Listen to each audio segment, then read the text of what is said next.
Liam habite dans une chambre extrêmement petite à Shanghai, tellement petite qu'il est difficile de se retourner sans heurter quelque chose. Cela ressemble plus à un cercueil qu'à une chambre. Bien qu'il gagne bien sa vie en vendant des légumes, cela ne suffit pas pour se permettre un plus grand espace. Frustré et contrarié, Little John s'assoit et pleure chaque jour. Ainsi, il a décidé de la redessiner de cette manière. Tout d'abord, Liam a enlevé les fenêtres des deux côtés et a utilisé de l'acier carré pour créer un cadre, demandant à sa tante de lui prêter de l'argent de sa pension pour acheter des vis d'expansion afin de le fixer fermement au mur. Il a ensuite recouvert le tout de plaquage de bois écologique, enveloppant les murs et le plafond environnant avec les mêmes planches de bois. Après cela, il a installé un joint de fenêtre en alliage d'aluminium pour s'assurer que tout était bien étanche. Ensuite, il a construit un ensemble de petits placards près de la fenêtre. Du côté gauche des placards, il a installé une plaque à induction pour faire office de zone de cuisson et à droite, il a placé une zone de lavage avec un lavabo qui fait également office de zone de lavage du linge. Au-dessus des placards, il a rangé toutes les bouteilles d'assaisonnement, les bols et les baguettes.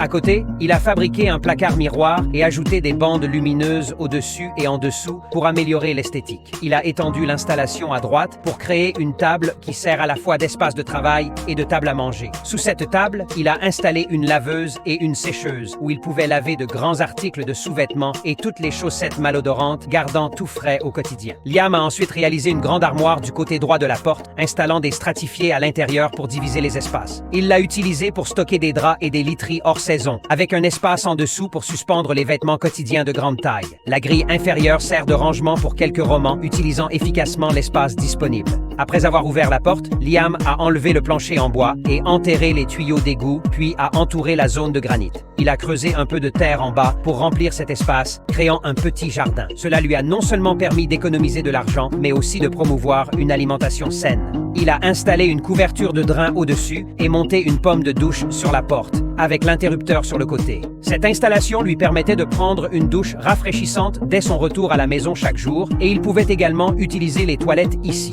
Avec suffisamment d'eau et d'engrais organiques naturels, ces petits légumes chéris poussaient rapidement. Liam est ensuite allé chez sa tante pour ramener un matelas doux, plaçant un sac mou à côté du lit pour éviter les collisions. Il a accroché un dispositif de projection au-dessus et installé un autre écran de projection sur le mur. Après le travail, il pouvait rentrer chez lui, s'allonger sur le lit et regarder des drames coréens et des blockbusters. Voilà comment il a transformé sa minuscule chambre cercueil en un foyer confortable et fonctionnel.